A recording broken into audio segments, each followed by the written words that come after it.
Vamos mais uma vez acolher o Anderson Ruá, da comunidade Ruá Adonai de Taboão da Serra, São Paulo, pregando a palavra de Deus para nós. Como é bom ouvir a palavra do Senhor, fortes na tribulação. Ele falou para nós de manhã, perseverantes nos momentos de tempestades. E agora ele volta para falar sobre a experiência do amor de Deus, experimentando o amor de Deus que nos ama infinitamente. Mais uma vez, cantemos Ministério Excelsis. Seja bem-vindo, Anderson Ruá, Ruá Adonai. Obrigado, Senhor, por esse missionário da palavra, Taboão da Serra, São Paulo. Obrigado, irmão. No oceano do Espírito, ali adorarei, e ali adorarei ao Deus do meu amor. Aí onde você está, clame conosco. E eu navegarei, Isso, pés. no Nós oceano ansiamos. do Espírito, Nós temos e ali, sede, nós temos fome, e ali Senhor. adorarei Nós desejamos e nós necessitamos ao de Deus sua do ação em meu nossa vida. amor. Espírito, Espírito, Espírito, Espírito, oh Espírito, que desce como fogo, como fogo, vem como em Pentecostes, e enche-me de novo. enche-me de novo. Vem Espírito Santo, Espírito, Espírito, oh, aleluia, que desce. desce como fogo, como fogo, Vem como em como em Pentecostes. Pentecostes, E enche-me de novo. enche-me de novo. Pedi para o ministério segurar um pouquinho. Eu queria convidar você, aí onde você está, num ato de fé, de coragem, de ousadia. Para um pouquinho o que você está fazendo. Levante os seus braços aos céus e vamos elevar um clamor ao Espírito, que nós possamos pedir esta graça, a graça do batismo do Espírito Santo. Para nós o Espírito é uma pessoa divina. Para nós o Espírito é o amor em pessoa. Como dizia Santo Agostinho, ele é o amor entre o Pai e o Filho. Uma pessoa batizada no Espírito Santo é uma pessoa mergulhada no amor de Deus. Que nós possamos pedir ao Senhor esta graça, de sermos mergulhados profundamente no seu amor, porque o amor de Deus dá sentido à nossa vida.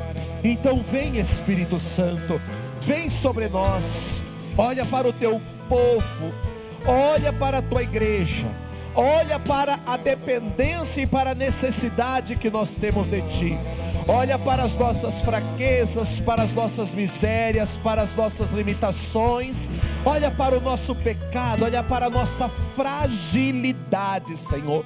Nós carregamos um grande tesouro, porém em vaso de barro.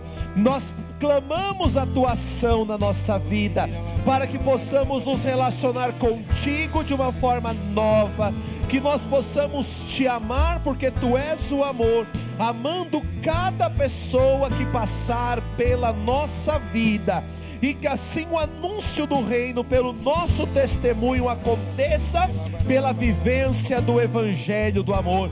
Vem Espírito de Deus, vem sobre nós.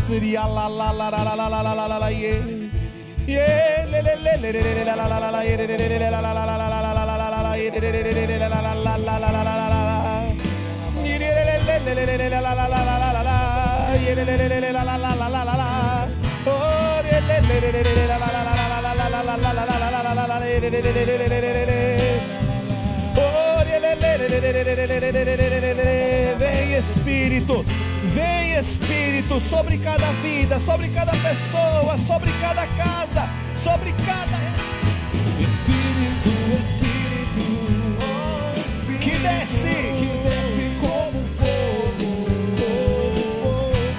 vem como em Pentecostes, e enche-me de novo. enche-me de novo.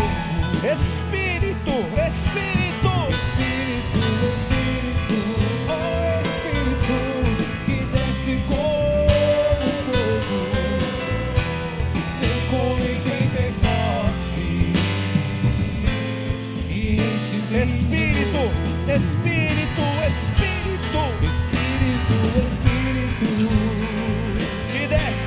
que desce como fogo, Vem como em Pentecostes e enche-me. Para encerrar, Espírito, Espírito, Espírito, que desce como fogo, vem como em Pentecostes e enche-me. de novo. Bendito seja o nome de Jesus. Nós vamos nesta tarde fazer uma experiência poderosa, magnífica com o amor de Deus, que é o amor que dá sentido à nossa vida e a toda a nossa existência. Que alegria, irmãos, ter cada um de vocês na audiência aqui conosco no programa Louvemos o Senhor na TV Século 21. Pela manhã nós já dizíamos, e providencialmente, estas são também palavras de Jesus na primeira leitura de hoje: não vos afasteis de Jerusalém. Nós estamos na expectativa, nós estamos na espera, lembrando aquilo que Santo Ambrósio dizia: o Espírito vem onde ele é convidado, amado e esperado.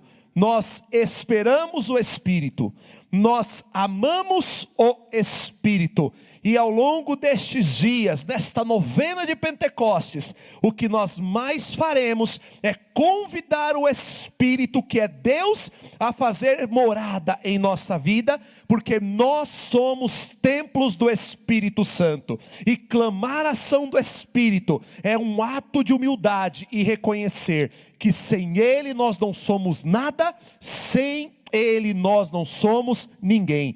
Nos rendamos à ação do Espírito. Ele que é amor em pessoa, Ele que é o amor entre o Pai e o Filho. É justamente este amor que nós vamos nesta tarde de hoje testemunhar, proclamar, anunciar, porque a humanidade precisa entender e reconhecer, irmãos, o amor de Deus dá sentido à nossa vida. E o texto que vai conduzir a nossa reflexão está no Evangelho de João, capítulo 4, versículo 1 e seguintes. Aí na sua casa, você pega a sua Bíblia, para que nós católicos possamos ali nos relacionar de maneira íntima, de maneira próxima, também de maneira palpável com a Sagrada Escritura. Nós precisamos resgatar isso para a nossa vida, para a nossa identidade católica, para a nossa espiritualidade. Então vai lá, pega a sua Bíblia, João, capítulo 4, versículo 1 e seguintes. Eu quero convidar você nesta tarde a se aproximar de um poço, a se aproximar de uma fonte, onde você vai ali poder beber da água viva, que só o Senhor pode nos oferecer.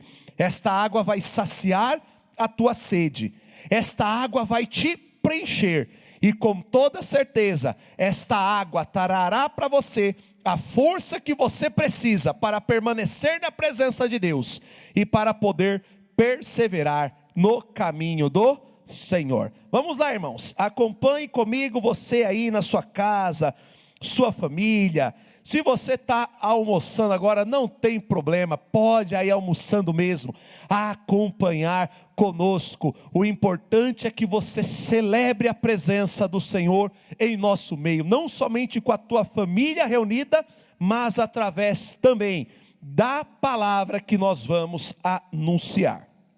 Quando Jesus soube que os fariseus tinham ouvido dizer que ele fazia mais discípulos e batizava mais que João, ainda que de fato Jesus mesmo não batizasse, mas os seus discípulos, deixou a Judeia e retornou a Galileia.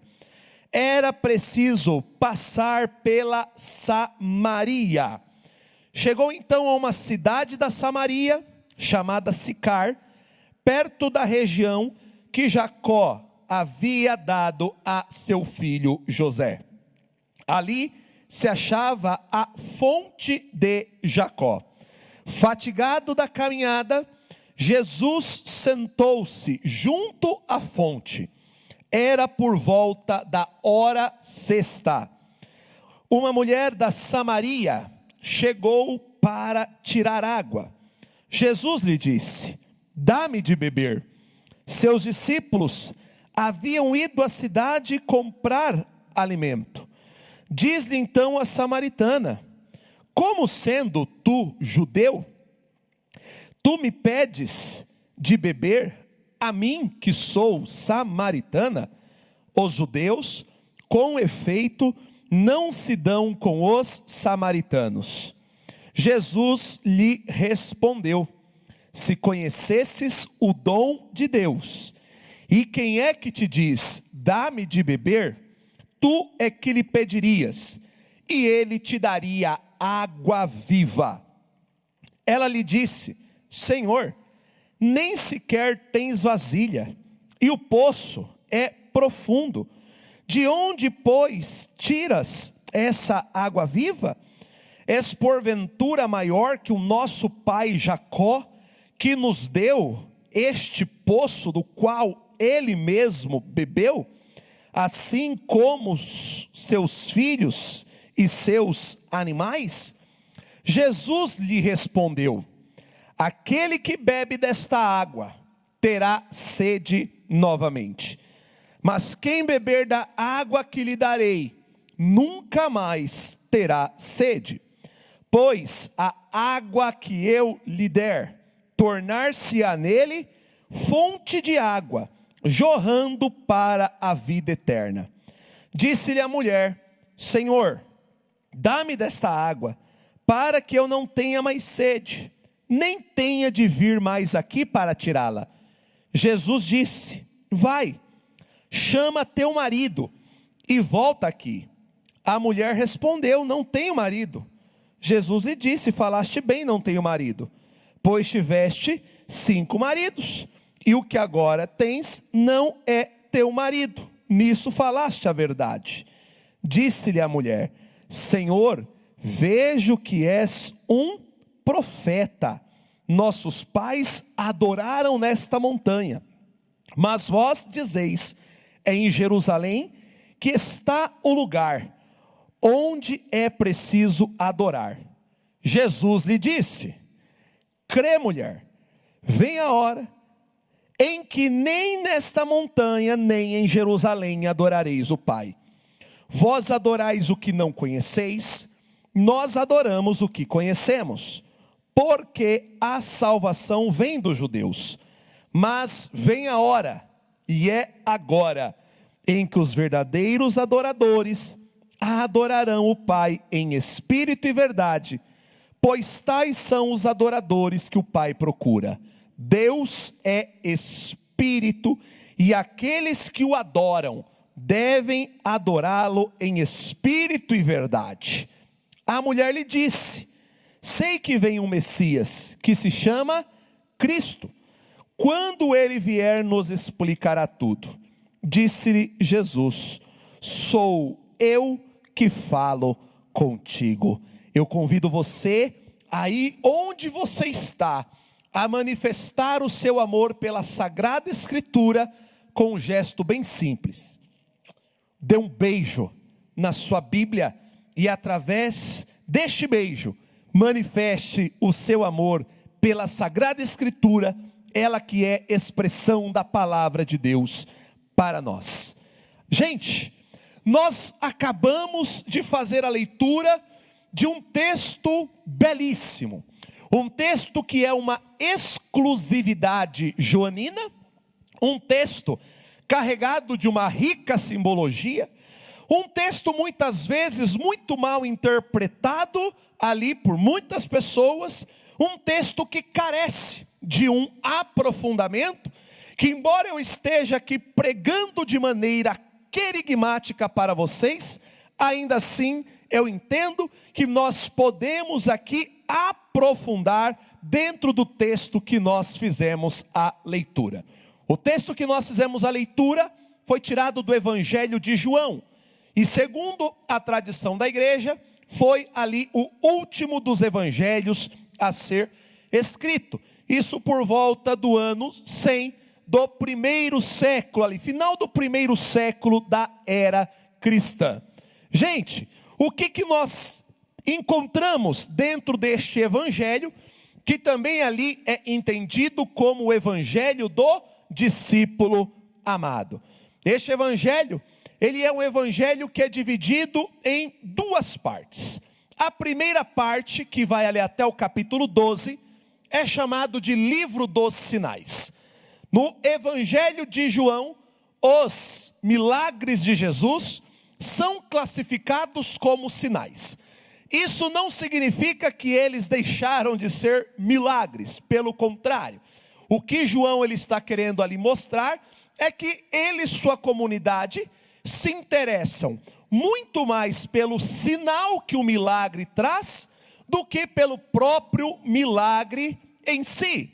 Por exemplo, quando lá no capítulo 9, nós temos ali um cego que volta a enxergar, João se interessa muito mais por aqueles que estão nas trevas e que voltam para a luz, do que pelo próprio sinal extraordinário ou pelo milagre em si.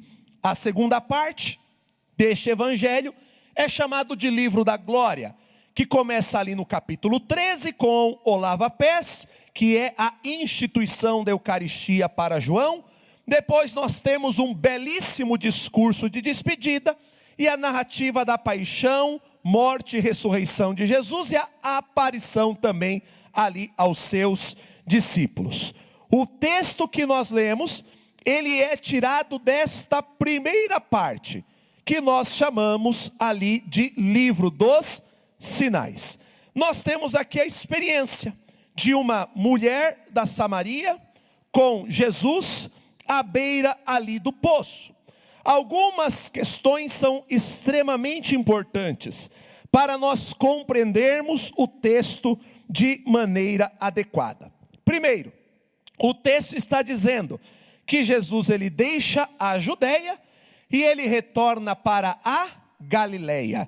Nós estamos falando de um trajeto de subida. Jesus está na Judeia e ele vai para a Galileia.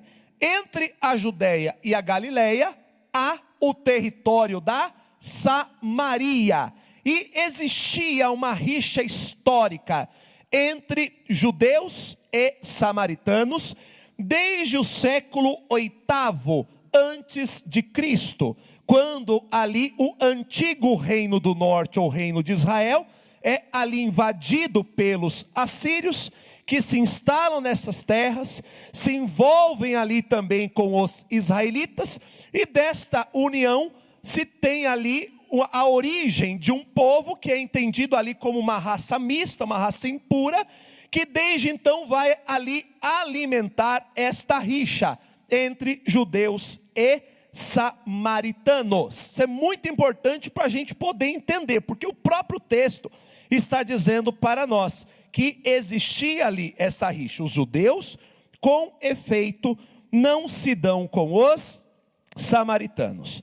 Então, Jesus tinha ali que passar pela Samaria, e quando ele se achega à fonte de Jacó, interessante que o texto destaca, Jesus ele está fatigado, Jesus está cansado, irmãos. Esta realidade humana, que realça muito bem esta natureza humana também de Jesus, ela tem que ser destacada.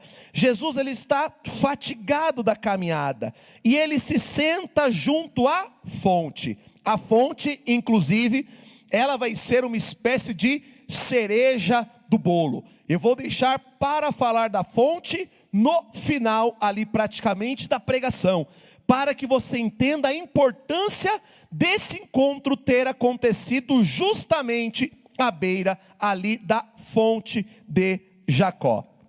E o encontro entre Jesus e esta mulher se dá ali por volta da hora sexta, que equivale para nós ao meio-dia, ou simplesmente o momento mais iluminado de um dia.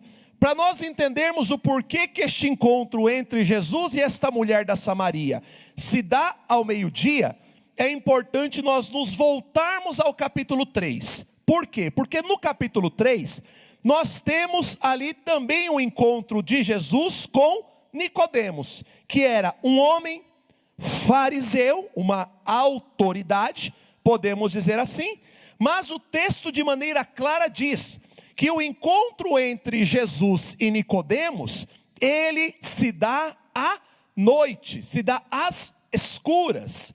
Queridos, o texto está dizendo para nós que um homem, uma autoridade, um fariseu, ele está ali nas trevas.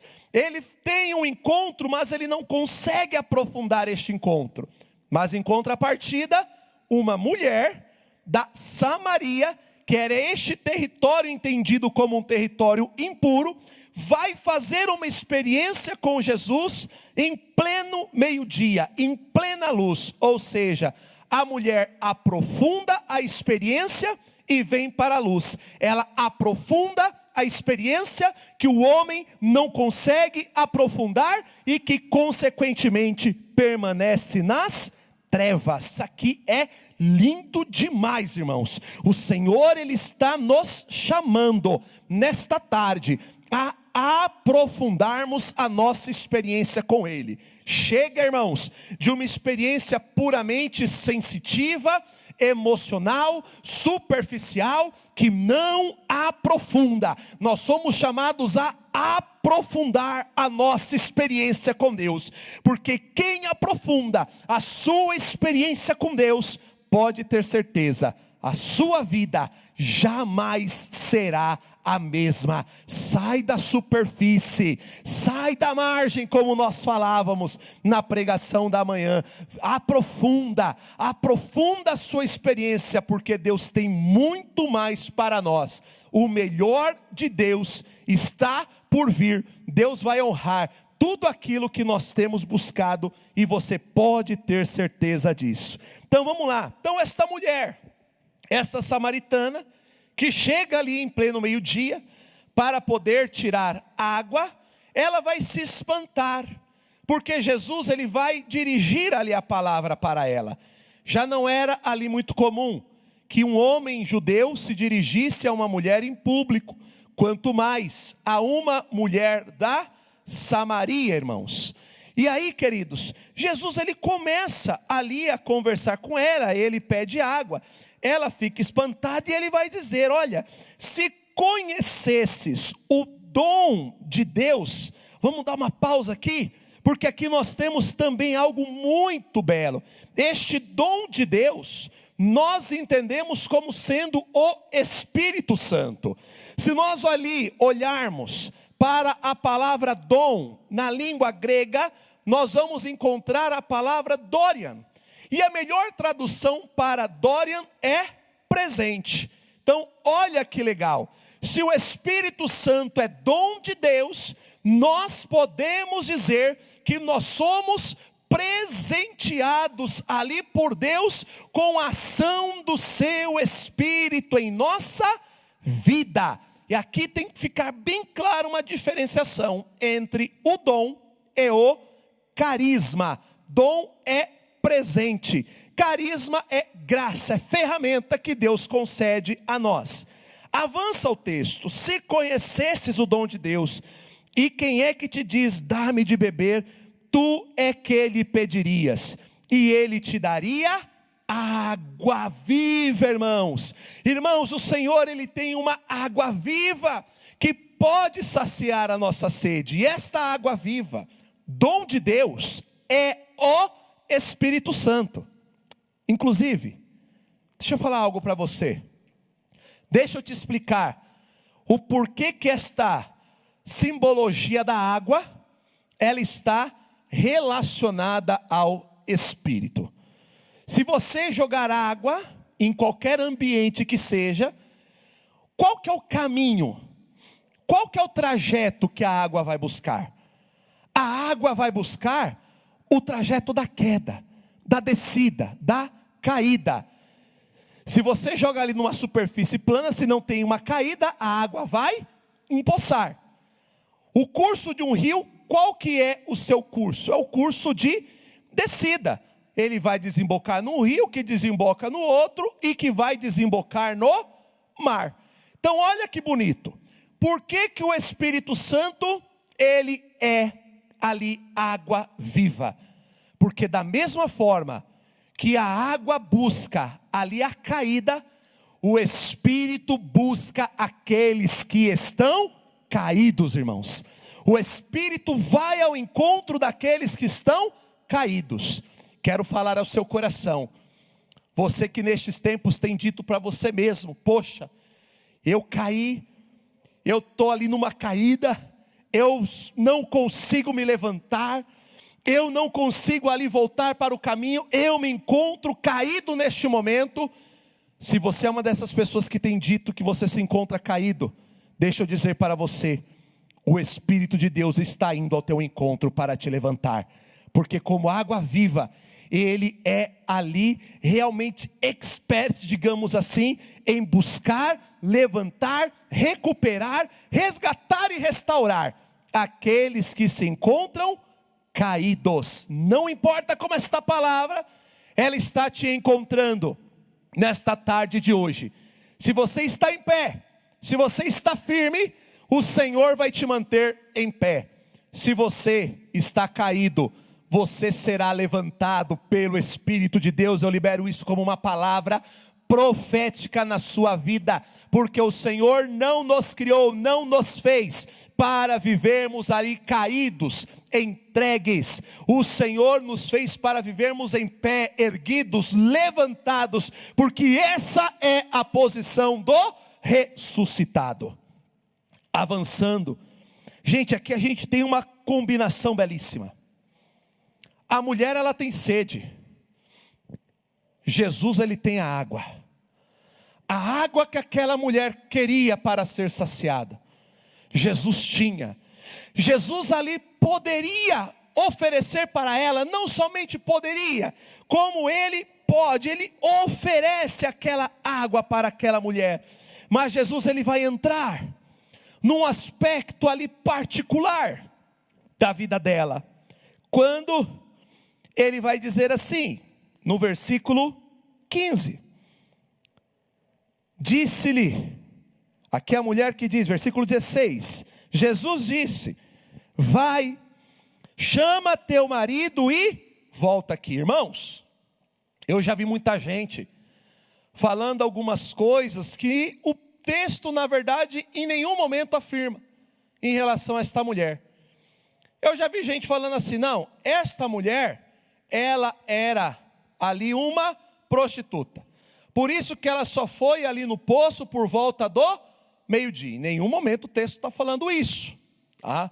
Às vezes são ali suposições subjetivas, que nós acabamos ali fazendo. Mas ela passou a noite inteira se vendendo, então só por isso ela foi ao meio-dia. Não, o texto não faz essa afirmação. Há também quem diga, Jesus fala da questão dos 5 maridos, então eu já sei, ela era uma adúltera. Amados, aqui é importante nós compreendermos o que o texto está dizendo para nós, em relação a essa questão dos 5 maridos. Jesus aqui vai dizer no versículo 16, vai, chama teu marido e volta aqui. Uma observação importante, se nós pegarmos a palavra marido, ali nas línguas semíticas, nós vamos ver que marido e senhor são termos que se equivalem.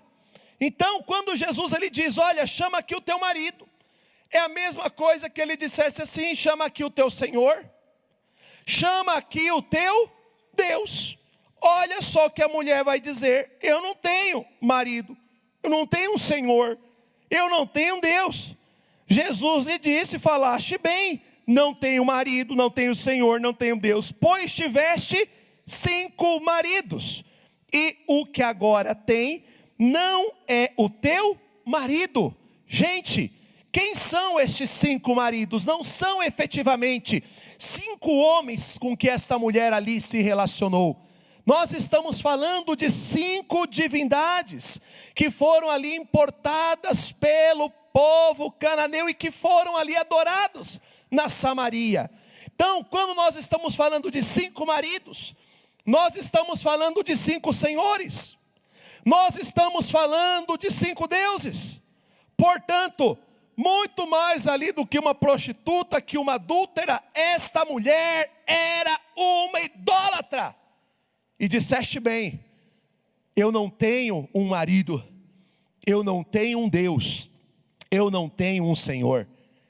Porque ali, naquele lugar, ela vai conhecer e experimentar o amor do seu único e verdadeiro Deus e Senhor, irmãos. E isso aqui é profundo demais. E o diálogo vai continuar. Ela vai fazer aqui o seu primeiro reconhecimento. Jesus tem paciência com ela. Jesus respeita o tempo dela. Isso aqui é lindo, irmãos. Sabe por quê? Porque muitas vezes nós temos muita dificuldade, gente, com o nosso próprio tempo. Muitas vezes nós ali quebramos a nossa cara, porque nós mesmos ali desrespeitamos o tempo e o processo que Deus estabeleceu para a nossa vida. Queremos que as coisas aconteçam no nosso tempo. Nós percebemos que a evolução aqui na vida dessa mulher da Samaria se dá de maneira progressiva, de maneira gradual. Primeiro ela vai reconhecer: Senhor, vejo que és profeta. E olha só, ela está fazendo uma experiência, mas ela não fica na superficialidade. Ela mesmo vai ali buscando um aprofundamento. Ó, Senhor, eu vejo que és um profeta. Mas o que acontece? Nossos pais adoraram nesta montanha. Vós dizeis que é em Jerusalém que está o lugar onde é preciso adorar. Que montanha é essa?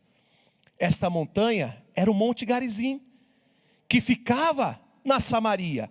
E lá era o lugar de culto dos samaritanos. Quando ela vai dizer, mas peraí, é aqui na montanha ou é em Jerusalém? Porque em Jerusalém ficava o templo.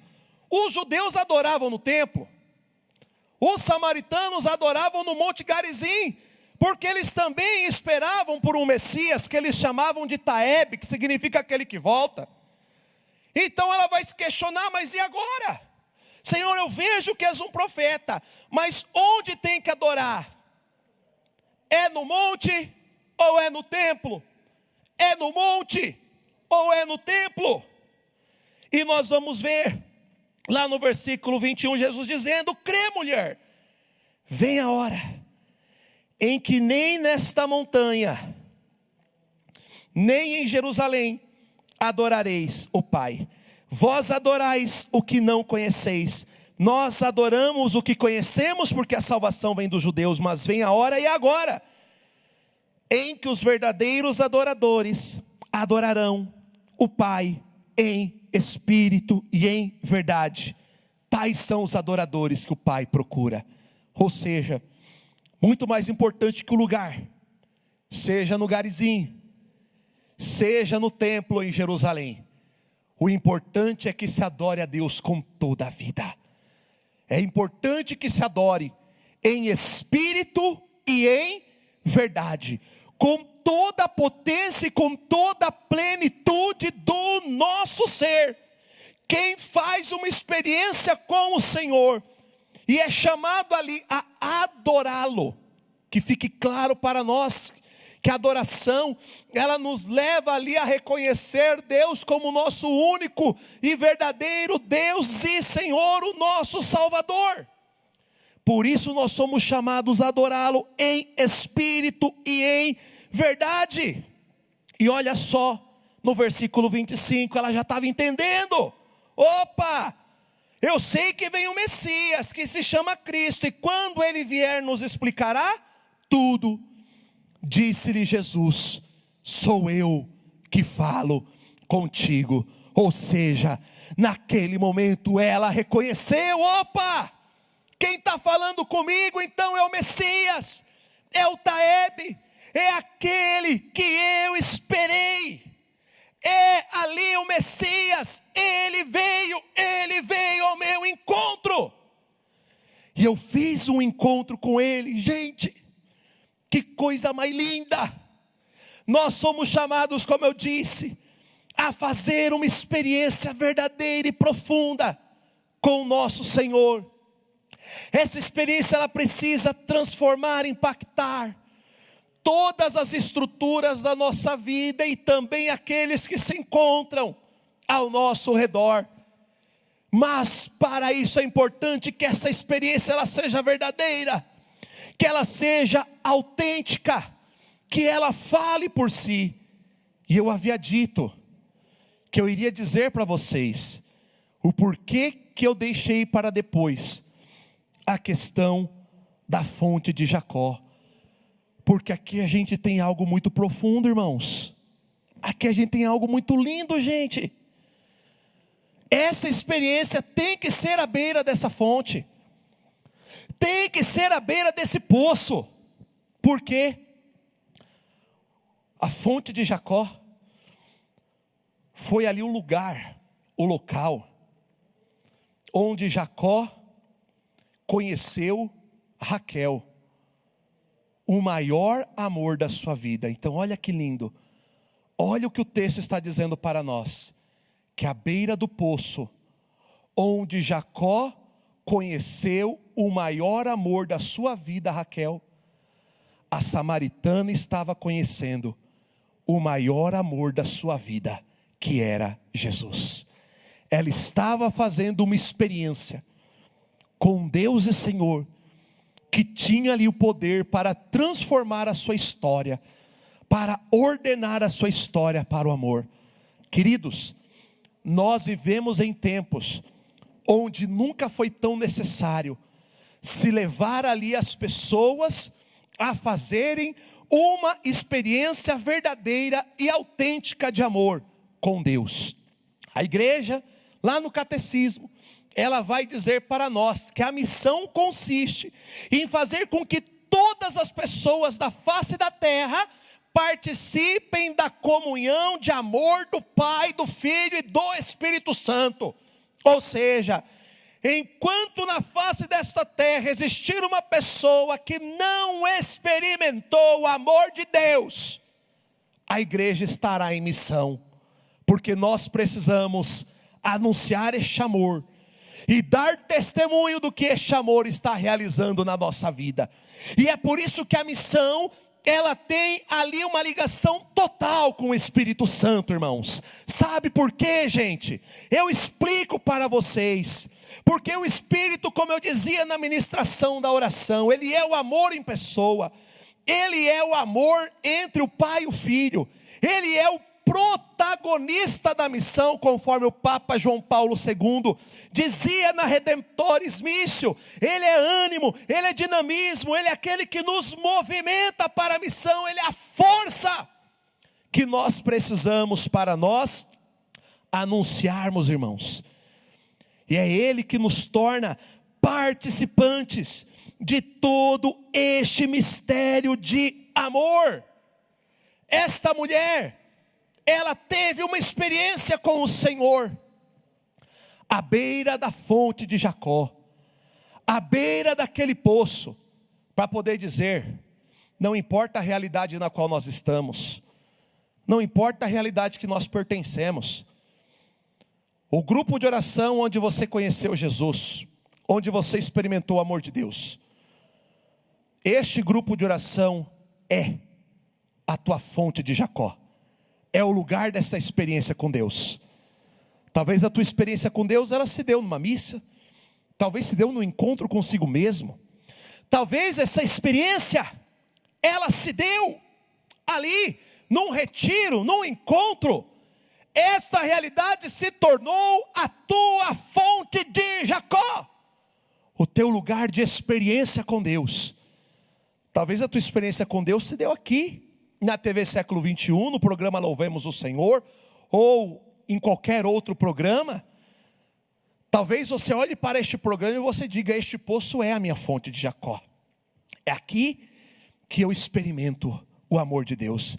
Aqui é a fonte onde eu bebo, onde eu aprofundo, onde eu faço uma experiência com este amor. Gente, e como isso é oportuno nestes tempos atuais? Nós estamos falando de um tempo, repito, onde nós não estamos nos nossos templos físicos, com a comunidade reunida para poder celebrar ou simplesmente para orarmos juntos. Então, irmãos, quantas pessoas neste tempo farão experiências com Deus? Quantas pessoas neste tempo vão entender que a sua fonte de Jacó são as redes sociais? Por quê? Porque são através delas, ou através das próprias mídias, de uma maneira geral, que vão ter ali a oportunidade de se experimentar o amor de Deus. Ah, mas pode uma pessoa fazer uma experiência com o amor de Deus através de um programa de televisão, através de uma rede social? É claro que pode. Não existem limites para Deus. O Espírito é este vento, o vento sopra onde quer. Você ouve o ruído, mas não se sabe de onde vem nem para onde vai. Assim acontece com aquele que nasceu do Espírito. Quem somos nós para limitarmos ou definirmos a ação de Deus, irmãos? Nós podemos fazer a experiência com este amor, onde Deus bem assim entender, irmãos, onde Deus bem assim entender. O que nós não podemos é parar de anunciar, o que nós não podemos é parar de evangelizar, porque a missão não para. A missão da igreja, que se iniciou no dia de Pentecostes, só vai ser concluída quando Jesus voltar em sua glória. Enquanto Ele não volta, nós estaremos nessa missão de levar todas as pessoas a participarem da vida de Deus, a fazerem esta experiência com o amor de Deus. E o Espírito, o ruá, o sopro, o vento, ele é movimento, ele é dinamismo, ele é missão, ele não para. Então, vamos anunciar, e talvez mais do que anunciar nos púlpitos, mais do que anunciar nos microfones ou com os microfones, mais do que anunciar ali pregando, nós precisamos anunciar com a nossa própria vida. Porque quem faz uma experiência com Deus não pode guardar. Quem faz essa experiência com Deus não consegue contê-la para si, irmãos. Não consegue contê-la. Gente, eu fiz a minha experiência com Deus no dia 19 de dezembro de 1998. Para você ver, essa experiência foi tão marcante que eu lembro o dia, o mês e o ano. A hora certinha, impossível lembrar, mas foi entre 20 e 22 horas, porque foi o momento que acontecia um grupo de oração. Eu não sabia o que era grupo de oração. Quando falavam de renovação carismática, eu só ouvia falar mal. Mas me convidaram para ir a um grupo de oração, junto com uma série de outros jovens. Todos os outros jovens diziam sim para ir para aquele grupo. Eu fiquei com vergonha de dizer não. E aí eu acabei dizendo sim. Mas num desígnio providencial da parte de Deus, eu já sabia o que o Senhor estava preparando para a minha vida. O Senhor estava me chamando para ir à fonte, e à beira daquela fonte eu iria poder ter aquela experiência com Ele. Interessante, irmãos, que eu era um jovem que já estava engajado numa comunidade paroquial, tinha cargos, ofícios, tarefas e funções, mas eu não tinha tido uma experiência com o amor de Deus. Fazia as coisas de uma maneira muito profissional. Porque eu sei fazer, porque eu sei falar, porque eu sei dar aula de catequese. Como se tudo acontecesse de uma forma mecânica. Mas aquela noite, o amor de Deus tornou-se, de uma vez para todo sempre, o sentido de toda a minha vida. Tanto que aquela noite se tornou um divisor de águas. Existe um antes e existe um depois. Porque depois daquela noite eu nunca mais fui o mesmo. Depois daquela noite eu não vivo para outra coisa senão testemunhar todo o amor que Deus tem por mim, porque é o que me move. Eu não consigo guardar essa experiência para mim.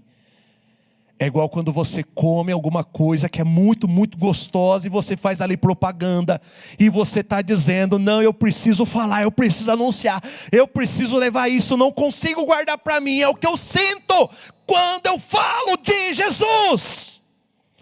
É o que eu sinto quando eu falo do amor de Deus. Eu não consigo guardar isso para mim.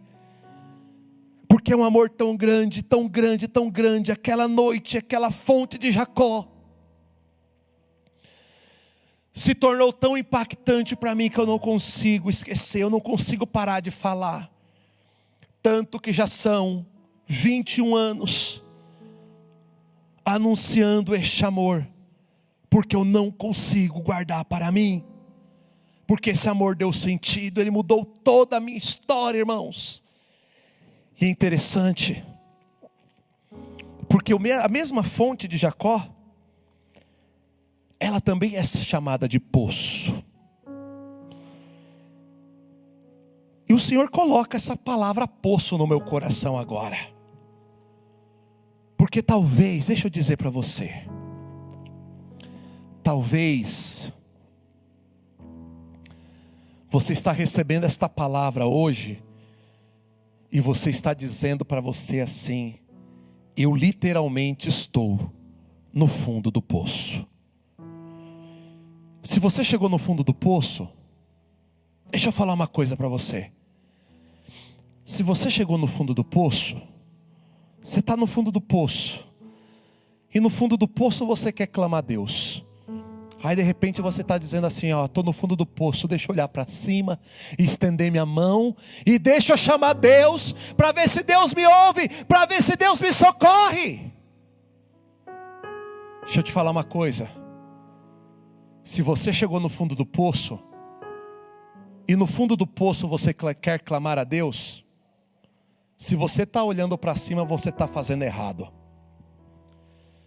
Se você chegou no fundo do poço, e no fundo do poço você quer clamar a Deus, não olhe para cima para chamar Deus. Se você chegou no fundo do poço e quer clamar a Deus, ao invés de olhar para cima, olhe para o lado. Porque se você chegou no fundo do poço, no fundo do poço Deus vai estar com você. E Deus é especialista em retirar vidas do fundo do poço. Deus é especialista. Talvez você está dizendo, eu estou vivendo uma depressão profunda há anos. Ao longo da minha vida missionária, eu preguei em muitos encontros, onde eu vi gente testemunhando, que voltou para casa certa vez decidida a tirar a vida, tomando um monte ali de medicamentos, de comprimido, e quando chegou na hora H não conseguiu fazer. Era como se algo ou se alguém segurasse a própria mão. E nós sabemos quem é esse alguém que segurou a mão. É o próprio Deus. Deus é especialista em investir em projetos perdidos. Deus é especialista em investir em projetos fracassados. Se talvez você olhe para a tua vida e você tenha dito, a minha vida tem sido uma vida de constante fracasso. Confia a tua vida a Deus, porque Ele é especialista em recuperar vidas perdidas, vidas destruídas. Ele é especialista em recuperar projetos falidos. Não existe caso perdido para Deus, irmãos. Não existe, não existe. Não tem caso perdido para Deus. E ao fazer essa experiência, a gente não pode se conter, a gente não pode guardar, a gente tem que ir, tem que anunciar, tem que levar. Caminhando para o encerramento desta fala, eu queria me voltar ao texto, lá no versículo 39 do capítulo 4 que nós lemos. Muitos samaritanos daquela cidade creram nele, por causa da palavra da mulher que dava testemunho. Ele me disse tudo o que fiz. Por isso os samaritanos vieram até ele, pedindo-lhe que permanecesse com eles. E ele ficou ali 2 dias. Bem mais numerosos foram os que creram por causa da palavra dele. E diziam à mulher: já não é por causa do que tu falaste que nós cremos. Nós próprios ouvimos. E sabemos que esse é verdadeiramente o Salvador do mundo. Que coisa linda. Primeiramente, muitos samaritanos daquela cidade creram nele por causa da palavra da mulher que dava testemunho, irmãos. Tem muita gente que vai crer a partir do testemunho que eu e você der, da experiência que nós fizemos com o Senhor. Por isso eu dizia, não dá para guardar para nós. Não dá, não dá.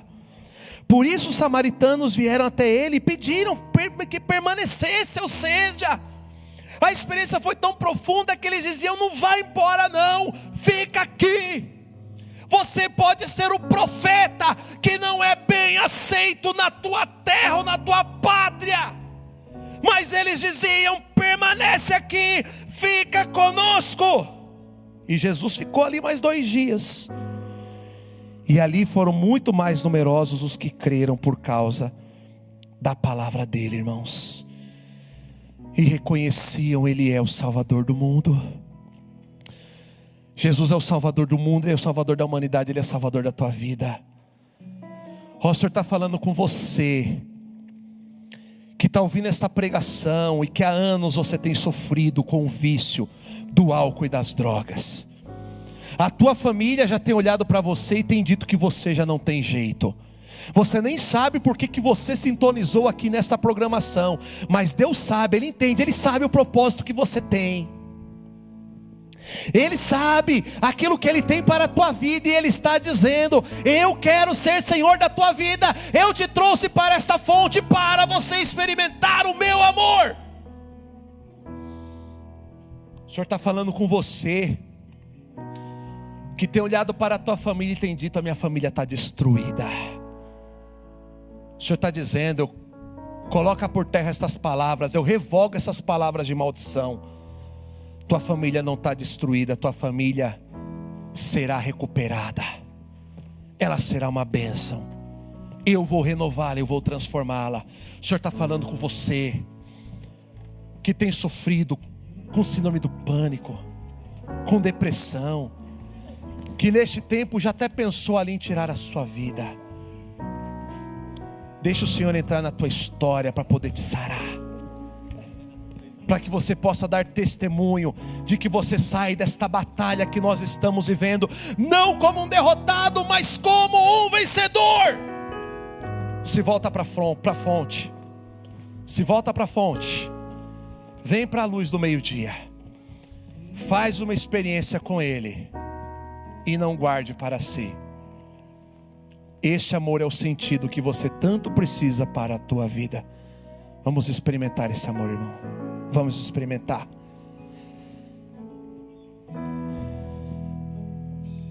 Não há Deus, não há Deus, não há Deus tão grande como tu.